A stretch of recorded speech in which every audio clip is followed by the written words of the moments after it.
ಇದು ನಾವು ಒಂದು ಮ್ಯಾಟ್ರಿಮೋನಿಯಲ್ ಕೇಸಲ್ಲಿ ನಮಗೆ ಲೀಗಲ್ ನೋಟಿಸ್ ಬಂದಿರೋದ್ರಲ್ಲಿ ಅದರಲ್ಲಿ ರೆಸ್ಪಾನ್ಸ್ ಮಾಡಿದ್ದೀವಿ. ಅದರಲ್ಲಿ ಅವ್ರು ಕೊಟ್ಟಿರೋ ಗ್ರೌಂಡ್ಸ್ಗೆ ನಮ್ಮ ಪರವಾಗಿ ಇರೋ ಗ್ರೌಂಡ್ಸ್ನ ನಾವು ಅಲೆಜ್ ಮಾಡಿದಾಗ, ಒಂದು ಅಡಲ್ಟ್ರಿ ಅನ್ನೋದು ಕ್ವೆಶ್ಚನ್ ಮಾಡಿದಾಗ ಕೋರ್ಟ್ ಆಫ್ ಲಾ ಅಲ್ಲಿ ಸುಮ್ಮನೆ ನಾನು ಹೇಳೋದಕ್ಕೆ ಬರೋದಿಲ್ಲ.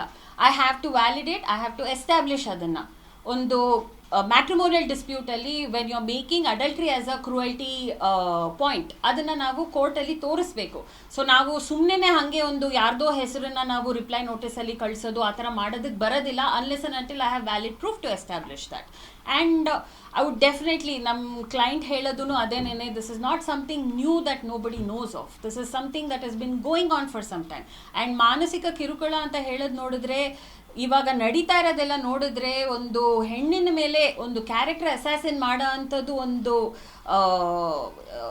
ಪೊಸಿಷನ್ಗೆ ಬಂದಿರೋದು ಅಂದರೆ ಯಾರು ಆ್ಯಕ್ಚುಲಿ ಮಾನಸಿಕ ಕಿರುಕುಳ ಪಡ್ತಾ ಇರೋದು ಅನ್ನೋದು we all can assess and understand our cells.